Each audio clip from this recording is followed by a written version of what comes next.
जय श्री खाटू श्याम जी महाराज। नमस्कार, आपका स्वागत है अपने खुद के YouTube चैनल पर जिसका नाम है चाचा के फैक्ट्स। मेरा नाम नितिन है और आज मैं आपको खाटू श्याम बाबा से जुड़े एक ऐसे चमत्कार के बारे में बताने वाला हूं जिसे सुनकर आपको अच्छा भी लगेगा और अपनी किस्मत पर भरोसा भी हो जाएगा। और हाँ, कुछ लोगों के सवाल हैं कि नितिन, ये जो आप कहानियां सुनाते हैं ये कोई मनगढ़ंत है या बनावटी? ऐसा कुछ भी नहीं। पहली बात, आपके ही जैसे लोगों की भेजी हुई कहानियां होती हैं।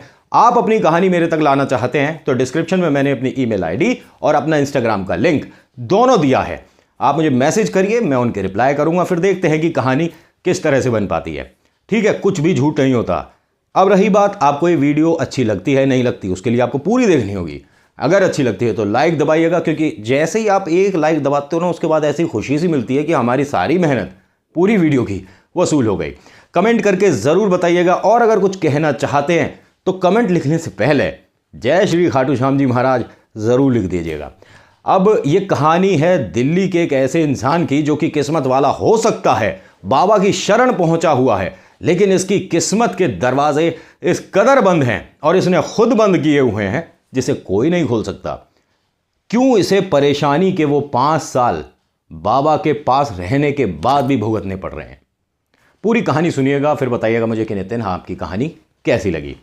तो आइए सुनाता हूं एक ऐसे अभागे की कहानी जो किस्मत वाला हो तो सकता है, लेकिन अपनी किस्मत पर खुद ही ताला मारकर चाबी किसी दरिया में फेंक चुका है।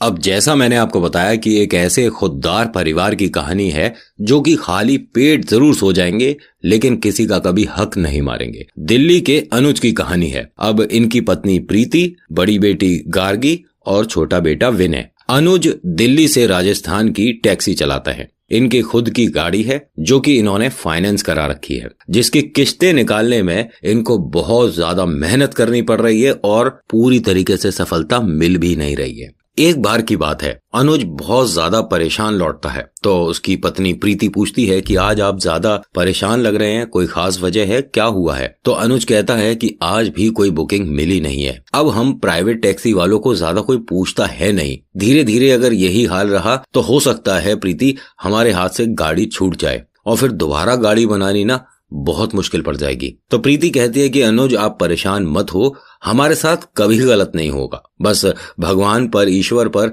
विश्वास रखो। अनुज कहता है कि ये बातें देखो कहने में तो अच्छा लगता है, लेकिन अगर हम असल जिंदगी में देखें तो हमारी मदद हमें खुद करनी पड़ेगी। और प्रीति भी कहती है कि ये भी गलत नहीं कहा तुमने। तो अनुज कहता है कि देखो, मैं अभी फिलहाल दिन में ही टैक्सी चलाता हूँ, अब क्यों ना मैं रात की भी सवारी पकड़ लूं। प्रीति अनुज से कहती है कि मतलब 24 घंटे में से तुम 17-18 घंटे सिर्फ गाड़ी चलाओगे? अरे तुम्हारी तबीयत नहीं खराब होगी? तो अनुज बोलता है कि हमारे पास कोई और चारा नहीं है। अब ये बात गार्गी सुन लेती है। गार्गी अब ग्रेजुएट है। गार्गी अपने पापा अनुज से बोलती है कि पापा, मैं पढ़ी लिखी हूँ, क्यों ना मैं भी जॉब करूं, आपकी मदद कर पाऊंगी और मैं ये गाड़ी कहीं नहीं जाने दूंगी। अनुज हंस के कहता है कि बिटिया, ख्याल तो बहुत अच्छा है, जाओ इंटरव्यू दो, अगर कहीं सिलेक्शन हो जाता है तो। प्रीति यहाँ पर मुंह बना लेती है। तुम बाप बेटी को ये ऊट पटांग बातें क्यों दिमाग में आती हैं? अरे बिटिया बड़ी हो गई है, कॉलेज पास कर लिया है, अब इसकी शादी करूंगी मैं, ये नौकरी करेगी। अनुज कहता है कि अच्छा ठीक है, मेरे से तुम इस बारे में कोई बहस मत करो। अब गार्गी कहती है कि नहीं पापा, आप मेरी तरफ रहो, मैं अभी शादी नहीं करूंगी, मैं तो जॉब करूंगी और आपकी मदद करूंगी। अब प्रीति गुस्से में हो जाती है। ठीक है, तुम दोनों बस अपनी चलाओ, मेरी तो कोई यहाँ सुनता ही नहीं है। विनय आता है। विनय बोलता है कि नहीं मम्मी, मैं आपकी तरफ हूँ, ये दोनों एक तरफ, हम दोनों एक तरफ। अब ये छोटा सा परिवार जो कि अभी समस्याओं से घिरा हुआ है, लेकिन देखिए अपनी मस्ती में मस्त है। अभी इन्हें कोई इतनी बड़ी समस्या दिख नहीं रही है जो अभी आने वाली है। वीडियो आपको अच्छी लगती है तो लाइक जरूर करिएगा। अगर आपके मन में कोई भी बात है ना तो कमेंट जरूर करिएगा। अब बताता हूं आगे। अब यहाँ अनुज, प्रीति, गार्गी और विनय आपस में हंस बोल रहे थे, तभी आवाज आती है धड़ाम, जैसे कि कोई एक्सीडेंट हुआ हो। तो अनुज कहता है कि तुम तीनों अंदर ही रहो, मैं जरा देख के आता हूँ क्या बात हुई है। वो दरवाजा खोलकर बाहर देखता है तो उसकी गाड़ी में किसी ने गाड़ी ठोक दी। 4-5 लड़के एक बड़ी सी गाड़ी में नशे में धुत। अनुज एकदम से बोलता है कि भाई साहब ये कोई गाड़ी चलाने का तरीका है, आपने तो मेरी गाड़ी तोड़ दी। अब भाई वो मदिरा पान करे हुए हैं नशे में, तो उन्होंने अनुज के साथ बदतमीजी करी, मारपीट करी। जब तक प्रीति और गार्गी बाहर आए तब तक वो चारों लड़के उसके साथ मारपीट कर भाग चुके थे। उसे दुख अपने हाथ पे लगी चोट का नहीं था, उसे दुख ये था मेरी गाड़ी तोड़ दी। अब यहाँ प्रीति रोते रोते कहती है कि ये तुम्हारी इतनी चोट कैसे लग गई, क्या हुआ? तो गार्गी कहती है मम्मी सारी बातें बाद में, पहले पापा को डॉक्टर के लेके चलते हैं। अनुज साफ मना कर देता है, कोई डॉक्टर की जरूरत नहीं है। गार्गी कहती है कि पापा मैं आपकी बिल्कुल बात नहीं सुनूंगी, आप चुपचाप हमारे साथ चलो और डॉक्टर साहब को दिखाएंगे। अब डॉक्टर साहब ने दवाई तो लिखी ही लिखी, हाथ टूटा उस पे फ्रैक्चर भी चढ़ा दिया। अब यहाँ अनुज हो गया परेशान कि ये जबरदस्ती का खर्चा बढ़ गया है और अभी गाड़ी भी ठीक करानी पड़ेगी। अनुज अगले दिन सुबह एक गाड़ी के मैकेनिक के पास जाता है और उससे कहता है कि भाई साहब इसको बनाने में कितने रुपए लग जाएंगे? मैकेनिक बताता है तकरीबन 6,000 रुपए का खर्चा तो है। अब यहाँ उसका बजट बिगड़ता जा रहा है। अब अनुज अपनी गाड़ी बनवाकर घर आता है, दरवाजा खोलता है, देखता है तो तीनों बड़े गुस्से में बैठे हैं, वो भी मुंह फुला के, प्रीति, गार्गी और विनय। अनुज कहता है कि क्या हो गया, आपस में कोई गुस्सा गुस्सी हुई है क्या? मुझे बताओ क्या बात है।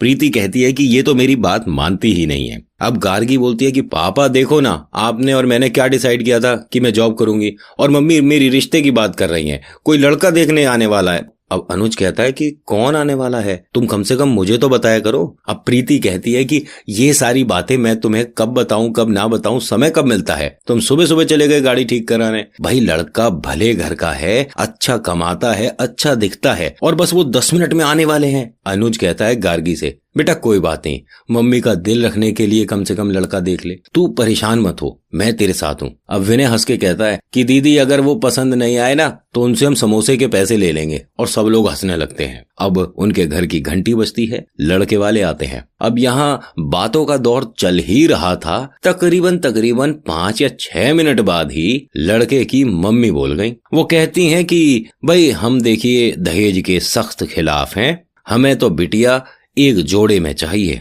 यहाँ अनुज और प्रीति और गार्गी तीनों को ये बात पसंद आ रही थी कि कितने अच्छे लोग हैं। लड़के की मम्मी ने 2 शब्द और बोल दिए। उन्होंने कहा देखो हमारे पास वैसे तो सब कुछ है, लेकिन आप अपनी बिटिया को तो सब कुछ देंगे ना। देखो ऐसा अच्छा नहीं लगता ना कि मतलब आप बिटिया को बिना गाड़ी या बिना फ्रिज, एसी, कूलर, पंखा, वॉशिंग मशीन के या टीवी के मतलब ऐसे भेजेंगे, है ना भाई। अपनी बिटिया को तो सभी देते हैं। अब यहाँ गार्गी कहती है कि देखिए आंटी जी, मैं पढ़ी लिखी हूँ, अपने पति का मैं आर्थिक स्थिति को ठीक करने में ऐसे हाथ बटा सकती हूँ नौकरी कर, लेकिन अपने पापा के खून पसीने की कमाई को लाके आपके सामने रख दूं, मैं इतनी भी निर्दयी नहीं हूँ। मैं अपने पापा मम्मी से बहुत प्यार करती हूँ, उन्हें दुख दे के मैं अपने सुखों की शुरुआत नहीं कर सकती। अब वो बहुत बात बुरी लग गई। उन्होंने कहा कितनी जुबान चला रही है, कैसी बदतमीज लड़की है। अच्छा है इसकी तो अभी जुबान हमें पता पड़ गई, ये तो तेरे लायक ही नहीं है। बेटे से कहती है बेटे खड़े हो जाओ, बेटा खड़ा हो गया। अपने पति से बोलती है तुम भी खड़े हो जाओ, तुम क्यों बैठे हो, रखो समोसा। वो बेचारा क्या करता, पत्नी की बात मानी, समोसा रखा, नमस्ते करी और निकल गए। अब यहाँ प्रीति ने मारा सिर पर हाथ और बोली कि तुम दोनों चुप नहीं रह सकते हो। तो अनुज बोला कि बिटिया गलत क्या बोल रही है, उसने यही तो कहा है कि हमारी ऐसी स्थिति नहीं है, हम नहीं दे सकते। भाई विनय मजे लेता है, मम्मी अब जब वो लोग चले गए हैं तो क्या उनके समोसे उठा लूं? गार्गी हंस के कहती है हाँ भाई उठा ले, वो इस समोसे के लायक ही नहीं थे। और सब लोग फिर से हंसने लगते हैं। अनुज बोलता है प्रीति से कि देखो मेरे शेर को तुम बार बार परेशान मत किया करो, गार्गी का जब मन होगा तब शादी करेगी। गार्गी कहती है पापा मेरे को परसों एक जगह जॉब इंटरव्यू पे जाना है, आप मेरे साथ चलोगे? अनुज बोलता है कि बेटा मैं जाता तो जरूर, लेकिन वो है ना कि इस हाथ की वजह से बड़ी समस्या होगी गाड़ी चलाने में, आप अपने आप चले जाना। गार्गी कहती है ठीक है पापा, मैं अपने आप चली जाऊंगी। अगला दिन होता है, मम्मी एक बार फिर रिश्ता ले आती हैं। मम्मी मानती नहीं है। अनुज कहता है कि बड़ी खुश लग रही हो, सब्जी क्या फ्री में मिल गई, या सब्जी के साथ ये फल फ्री में मिल गए? प्रीति कहती है कि सब चीजों के पैसे दे के आई हूँ, ज्यादा मुंह मत चलाए करो। गार्गी को बुलाती है, इधर आ बिटिया, देख, इस बार शादी के लिए तू मना नहीं कर सकती। अनुज कहता है कि तुम फिर किसी से बात कर आई? अब कोई फिर से आ रहा है क्या? अरे हमारी बेटी है या कोई टीवी पे प्रोग्राम है, जब देखो कोई नया आ जाता है देखने। अब प्रीति कहती है अनुज से कि अरे एक बहुत ही बढ़िया परिवार है जिसके बारे में पता चला है, उन्हें कुछ नहीं चाहिए, उनके पास सब है। उन्होंने कहा कि ठीक है, हम 1 रुपया नहीं लेंगे, बस जैसा आपके पास एक गाड़ी है ऐसी गाड़ी दिलवा दो। अब यहाँ गार्गी और अनुज दोनों एक दूसरे को देखकर हंसते हैं। अभी अभी तो यही सब बात हुई है 1 दिन पहले, तुम फिर से वही बात कर रही हो? तो प्रीति बोली वो तो सब कुछ मांग रहे थे, ये तो बस गाड़ी मांग रहा है। अनुज कहता है प्रीति से, प्रीति तुम बात समझो, आज इन्होंने गाड़ी की डिमांड करी है, कल अगर किसी और चीज की डिमांड करी तो हम कहां से पूरी करेंगे? हम अपनी हैसियत के हिसाब से गार्गी के लिए अच्छा रिश्ता ले आएंगे। अब 1 दिन बाद गार्गी का इंटरव्यू है। अब जहां ये इंटरव्यू के लिए गई है वहां उन्हें डेटा एंट्री के लिए यानी कंप्यूटर पे टाइप करने के लिए कोई ऐसा शख्स चाहिए जिसकी स्पीड अच्छी हो। ठीक है, अब गार्गी भी जाती है इंटरव्यू देने। तो यहाँ जो इंटरव्यू ले रहा था मैनेजर, वो बहुत ही खड़ूस, बददिमाग, बदजुबान और थोड़ा बदतमीज किस्म का इंसान था। लेकिन जो वहां का मालिक था बहुत ही प्यारा और अच्छे स्वभाव का इंसान था, और हाँ उम्रदार भी था। गार्गी आती है, उससे पूछा जाता है कि आप कितनी देर में कितना टाइप कर सकती हैं? तो गार्गी ने कहा कि कितने समय में, मैंने ऐसे कभी अंदाजा तो लगाया नहीं। तो मैनेजर कहता है जब तुम्हें कुछ पता ही नहीं तो यहाँ पे क्यों आई हो, बाहर निकल जाओ। बहुत ही बेरुखी से, बदतमीजी से उसको बोलता है। गार्गी ने तुरंत जवाब दिया कि आप थोड़ा तमीज से बात करेंगे तो मैं जवाब सही से दे पाऊंगी। तो मैनेजर बोलता है कि 1 मिनट के अंदर कितने शब्द लिख सकती हो, तुम सीधे सीधे तरीके से बताती क्यों नहीं हो? अब यहाँ गार्गी ने मैनेजर से एक सवाल किया, यहाँ कितने शब्द लिखने होंगे जो नौकरी पक्की हो जाएगी? तो मैनेजर बोलता है तकरीबन हमारे को 200 शब्द पर मिनट, यानी 1 मिनट के अंदर अगर तुम 200 शब्द लिख सकती हो तभी तुम इसके लिए ट्राई करो, अप्लाई करो, वरना निकल जाओ बाहर। तो उसने कहा 200 शब्द? मैं 1 मिनट के अंदर करीब 600 शब्द लिख सकती हूँ। अब जैसे ही उसने 600 शब्द बोला तो मैनेजर की आंखें चढ़ गईं। उसने कहा कि तुम्हारे घर पे कंप्यूटर है? तो गार्गी ने कहा कि नहीं, कंप्यूटर तो नहीं है मेरे घर पर। मैनेजर बोलता है क्या लैपटॉप है, उस पर प्रैक्टिस करती हो? तो उसने कहा ना कंप्यूटर है ना लैपटॉप है। तो मैनेजर ने कहा कि ना तुम्हारे घर पर कंप्यूटर है ना लैपटॉप है, तो क्या इसे हवा में लिखती हो? और सब लोग वहां पर हंसने लग गए। जब किसी का मजाक उड़ रहा होता है ना तो मजे लेने वाले ज्यादा इकट्ठे हो जाते हैं। लेकिन जब उसने 600 शब्द बोला तो मालिक के भी कान खड़े हो गए और उसने भी उचक कर देखा कि भैया किससे बहस हो रही है, कौन है जो कि हमारे मैनेजर को बराबर जवाब दे रहा है। बाकी लोग खड़े होकर इसलिए देख रहे थे क्योंकि वो 50 शब्द 1 मिनट या 100 शब्द 1 मिनट पर पहले से वहां नौकरी कर रहे हैं। अब यहाँ गार्गी और उस मैनेजर की बहस को लेकर काफी भीड़ लग गई, लेकिन गार्गी भी पीछे नहीं हट रही थी। उसे पता था, अपने ऊपर भरोसा था। मैनेजर ने सबके सामने उसका मजाक उड़ाने के लिए पूछा क्या हवा में टाइप करती हो? और सब लोग हंसने लग गए। गार्गी ने कहा नहीं सर, मेरे कॉलेज में कंप्यूटर है और मैं वहां से उसकी एक बार फोटो बनाकर लाई हूँ कीबोर्ड की, और घर पर हमारे पास एक लकड़ी का फट्टा था तो उस लकड़ी के फट्टे पर मैंने वो पूरा कीबोर्ड वैसे का वैसा बना लिया। तो मुझे काफी अंदाजा है कि कौन सा शब्द कहाँ है, कौन सा अल्फाबेट कहाँ है, कौन सा सिंबल कहाँ है, तो मैंने उसी पर प्रैक्टिस किया है। अब यहाँ मैनेजर हंसने लग गया कि लो जी, ये तो लकड़ी के कीबोर्ड पे प्रैक्टिस करके आई है, इसकी तो उंगलियों में भी बहुत जान होगी। और सब लोग हंसने लग गए। गार्गी ने कहा कि मेरा मजाक उड़ाना बंद करो, आप ये बताओ कि अगर मैंने ये 600 शब्द 1 मिनट के अंदर लिख दिए तो क्या नौकरी मिल जाएगी? मैनेजर कोई जवाब देता उससे पहले मालिक आ गया।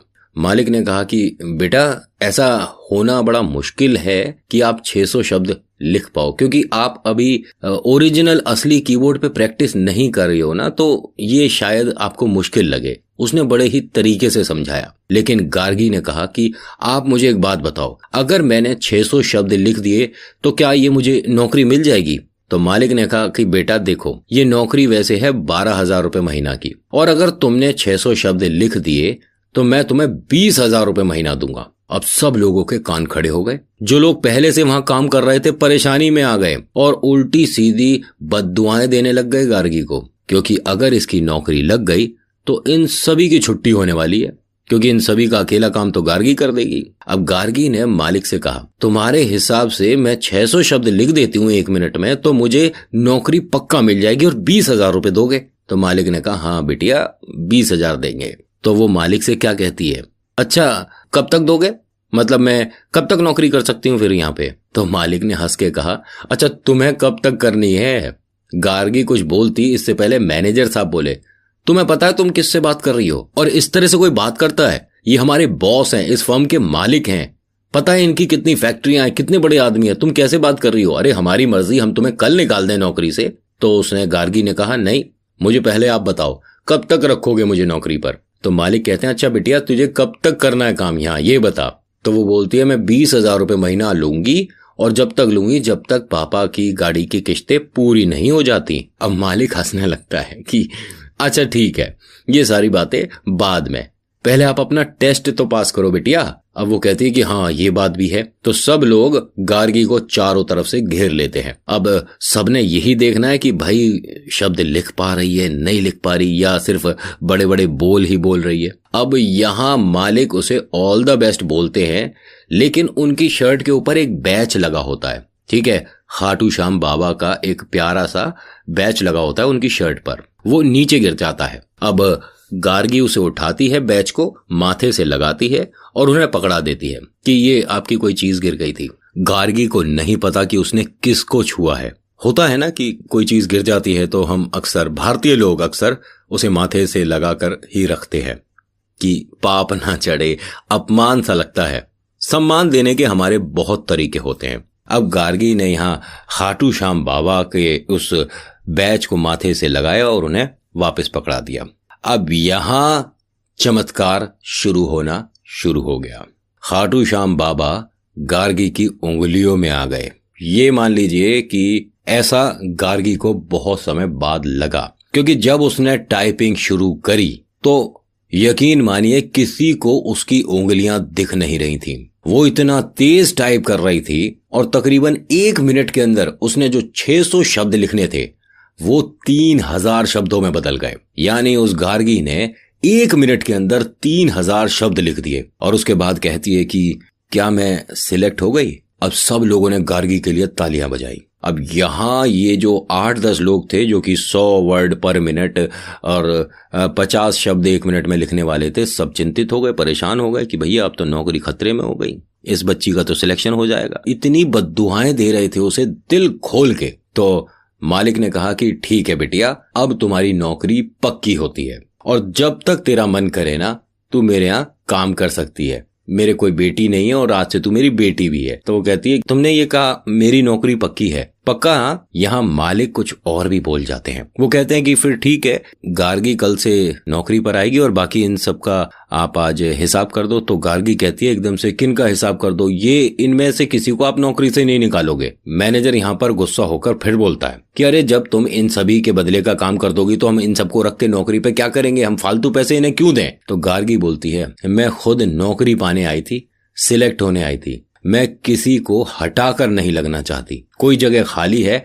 वहां मैं फिट हो सकती हूं तो ही मैं नौकरी करूंगी। मुझे इस तरह से किसी का घर बेकार कर कर इन 8-10 परिवार की बद्दुआएं लेकर नौकरी नहीं करनी। मैं कहीं और ट्राई कर लूंगी। अब गार्गी अपना बैग उठाकर जैसे ही चलने वाली थी, मालिक ने रोक लिया कि मैं किसी को नहीं हटा रहा, बिटिया तू मेरे यहाँ काम कर। अब वो जो 8 लोग उसे बद्दुआएं दे रहे थे, सब लोगों के मन में गार्गी के लिए प्रेम भाव आ गया कि ये तो बेटा बहुत प्यारी बच्ची है, हमें न जानती न पहचानती और हम सबकी नौकरी जो अभी जा सकती थी एक पल में हम सबकी नौकरी बचा ली। सबके मन से दिल से दुआएं निकलने लग गई। अब गार्गी कहती है कि आपने मेरी इतनी मदद करी है तो एक छोटा सा काम और कर दो मेरा। मालिक बोलते हैं कि अच्छा बता और क्या करना है मुझे? वो कहती है कि मुझे ना आप 100 रुपए उधार दे दो, मैं तनख्वाह जब मिलेगी उसमें कटवा लूंगी। तो मालिक कहते हैं कि लेकिन तुझे 100 रुपए उधार क्यों चाहिए? वो बोलती है आज सुबह मैं जल्दी में आई हूं ना, तो 12 किलोमीटर दूर है घर, मैं टैक्सी ऑटो कुछ नहीं करा था क्योंकि मेरे पास पैसे थे नहीं, और अभी मैं घर जाऊंगी, मेरी नौकरी लगी है, बिना मिठाई के जाऊंगी तो बहुत बुरा लगेगा। तो मालिक हंस के कहते हैं कि हाँ सही बात है,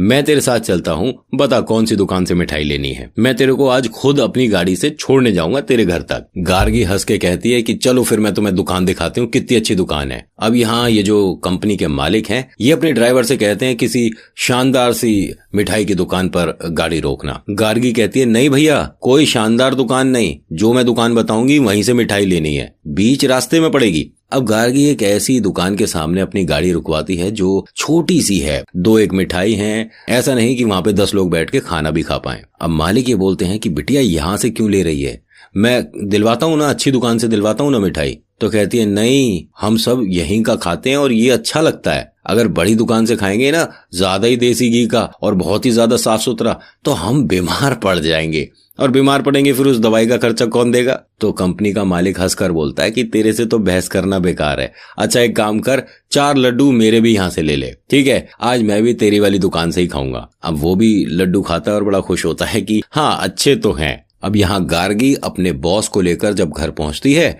गाड़ी से उतरती है, तो बॉस कहता है कि ठीक है बिटिया, अब हम यहाँ से चलते हैं और कल ऑफिस में मिलेंगे। वो बोलती है कहाँ जा रहे हो, कहीं जाने की जरूरत नहीं है, अभी तुमने मीठा खाया है, पानी पी के जाओ वरना भूत चिपट जाएंगे। अंदर से पापा आवाज देते हैं गार्गी को, बिटिया किसमें भूत चिपटवा रही हो तुम। गार्गी कहती है अरे पापा, मेरी कंपनी के बॉस आए हैं। अब गार्गी उन्हें पानी देती है, वो पानी पीते हैं और पूछते हैं अनुज से कि आपके हाथ पे कैसे चोट लगी है। अनुज सारी बात बताता है, तो वो अपना कार्ड निकाल कर देता है और कहता है कि आगे आइंदा कभी भी ऐसी परेशानी होती है तो आप मुझे फोन करिए, मैं आपकी पूरी तरीके से हर तरह से मदद करने के लिए तैयार रहूंगा। और हाँ, आज से आप मेरे छोटे भाई समझिए, क्योंकि मैंने गार्गी से बोल दिया है मुझे सर या बॉस नहीं बोलेगी, बड़े पापा बोलेगी। मेरी कोई बिटिया नहीं है ना, तो ये मुझे अपनी बेटी जैसी लग रही है। अब अनुज जब अपनी सारी बात बता ही देता है तो गार्गी के जो बॉस हैं वो कहते हैं जब आप टैक्सी चलाते हैं तो कौन से रूट पर चलाते हैं। तो अनुज जैसे ही बताता है कि मैं दिल्ली से खाटू श्याम जाता हूँ और वहीं से वापस आता हूँ, तो बॉस कहते हैं कि आप खाटू श्याम जाते हैं, कितना समय हो गया आपको जाते हुए। तो अनुज बोलता है तकरीबन 5 साल। फिर वो बॉस बोलते हैं कि आप 5 साल से खाटू श्याम जा रहे हो और आप अभी भी परेशानी में हो, मुझे ये समझ नहीं आया। तो यहाँ प्रीति भी बोलती है और गार्गी भी, हाँ ये सही कह रहे हैं, 5 साल तो हो गया इन्हें इस रूट पर गाड़ी चलाते हुए। फिर बॉस बोलते हैं कि अच्छा तुम खाटू श्याम में कहाँ जाते हो। कहता खाटू श्याम जो मंदिर है मैं वहां तक जाता हूँ और फिर कोने वाली दुकान जो है वहां पर अपना पूरी सब्जी खाई और वापस। तो बॉस बोलते हैं कि तुम कभी बाबा के सामने नहीं आए इसका मतलब। अनुज कहता है कौन से बाबा। तो यहाँ बॉस बोलते हैं कि तुम खाटू श्याम मंदिर तक जा रहे हो, लोगों को वहां दर्शन कराने जा रहे हो और अंदर कभी नहीं गए। अनुज ने बोला मेरा काम अंदर जाने का नहीं है ना, तो मैं तो बस उन्हें छोड़कर अपना खाना खाकर वापस आ जाता हूँ। अब यहाँ बॉस बोलते हैं कि अब आपको मेरे लिए मेरे साथ चलना हो खाटू श्याम मंदिर, ठीक है, लेकिन शर्त ये होगी कि आप मेरे साथ अंदर चलेंगे, मैं आपको दुगना तिगना किराया दूंगा, लेकिन शर्त ये है कि बाबा के दर्शन करे बिना वापस नहीं आओगे। अब यहाँ अनुज गार्गी के बड़े पापा से कहते हैं, यानी उनके बॉस से, कि 3 गुना किराया तो दूर की बात है, हम आपसे 1 रुपया भी नहीं लेंगे, क्योंकि आपने हमारी बिटिया को नौकरी देकर जो उपकार हम पर किया है इसको हम शब्दों में नहीं बता सकते। सबका प्लान बनता है खाटू श्याम दरबार जाने का। बाबा के सामने सबसे पहले आते हैं गार्गी के बड़े पापा, यानी इनके बॉस, और आकर ये कहते हैं कि बाबा आपकी शरण में आज एक ऐसा बालक आएगा जो 5 साल से लगातार आपकी शरण में आ सकता था, लेकिन अनजान था, अभी तक इसे पता ही नहीं था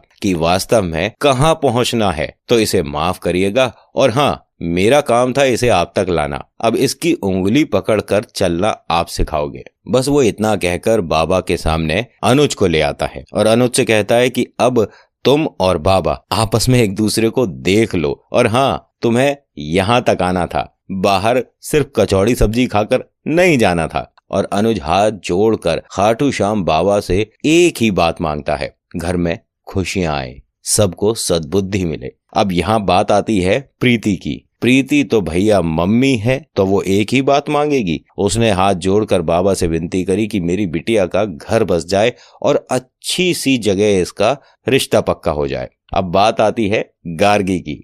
गार्गी कहती है हाथ जोड़कर कि मेरे पापा मम्मी पर से सारी परेशानियां दूर हो जाएं और मेरा भैया अच्छे नंबरों से पास हो जाए, अच्छी जगह नौकरी लग जाए। विनय बाबा के सामने आता है, हाथ जोड़कर कहता है कि बाबा मैं अच्छे नंबरों से पास हो जाऊं, स्कॉलरशिप मिल जाए और पापा के पैसे मेरी पढ़ाई पर खर्च ना हो, मतलब इस लायक बना दो कि मैं अपने पापा मम्मी को खुश कर पाऊं। यहाँ खाटू श्याम बाबा भी सोच रहे होंगे कि ये कैसा परिवार आया है, चारों ने एक दूसरे के लिए मांगा है, अपने लिए कभी कुछ मांगा ही नहीं। खैर, अब ये सब जब लौट रहे थे तो अनुज ने एक खाटू श्याम बाबा की बहुत प्यारी सी मूर्ति खरीदी और कहा कि मैं आज से इनकी बहुत अच्छे से सेवा करूंगा। 5 साल मैंने यहाँ पर आकर देखो समय कितना लोगों का अच्छा किया और अपना कितना खराब किया, मुझे अब जाकर अंदाजा हो रहा है। पता नहीं क्यों आज अच्छा बहुत लग रहा है। अब भैया तुम खाटू श्याम दरबार में खड़े हो हैं, तुम्हें अच्छा नहीं लगेगा तो किसे अच्छा लगेगा। अब यहाँ कृपा होनी शुरू हो चुकी है। अगले दिन ही बड़े पापा आते हैं इनके घर और कहते हैं कि सुनो भाई, आप होंगे गार्गी के मम्मी पापा बिल्कुल, लेकिन मैं इसका बड़े पापा हूँ तो मेरे को भी इसका पूरा पूरा ध्यान रखने का हक है। मैं एक रिश्ता लेके आया हूँ जिसके अंदर आपको सिर्फ और सिर्फ आकर कन्यादान करना है, बाकी सारी शादी की तैयारियां मैं करूंगा। हाँ, लड़का आप देखकर हाँ या ना कर सकते हो। अब यहाँ गार्गी को भी लड़का पसंद था, लेकिन ये सिर्फ बड़े पापा को पता है। यहाँ मम्मी पापा की आंखों में आंसू आ जाते हैं कि आप कितने हम पर उपकार करोगे, हम किन शब्दों में आपका धन्यवाद करें, हमें सच में समझ नहीं आता। आप बाबा के दरबार लेकर गए, आपने हमारी बिटिया को नौकरी दी और आज उसके लिए इतना बढ़िया रिश्ता भी ले आए। और कमाल की बात देखिए, यहाँ विनय भी अच्छे नंबरों से पास होता जा रहा है और उसे स्कॉलरशिप भी मिल जाती है। अपने मम्मी पापा पर पढ़ाई का बोझ भी नहीं डालता। और हाँ, यहाँ अनुज को भी एडवांस में अब बुकिंग मिल रही है। 3-3 महीने तक वो बिजी है। देखिए, वीडियो अगर आपको कहीं भी अच्छी लगी है, थोड़ी भी आपको कहानी पसंद आई है, तो नीचे लिखिएगा जरूर कि आपको कैसी लगी। जय श्री खाटू श्याम जी महाराज जरूर लिखिएगा। तो आज की वीडियो में इतना ही। आज की वीडियो आपको कैसी लगी मुझे कमेंट करके जरूर बताइएगा। अच्छी लगी तो लाइक दबाइएगा, कुछ कहना चाहते हैं तो कमेंट करिएगा। चैनल पर पहली बार आप आए हो और जानते रहना चाहते हो कुछ अमेजिंग, इंटरेस्टिंग, रोचक फैक्ट और कुछ बाबा से जुड़ी कहानियां, तो सब्सक्राइब जरूर करिएगा। मेरा नाम नितिन, वीडियो देखने के लिए शुक्रिया। जय श्री खाटू श्याम जी महाराज। धन्यवाद।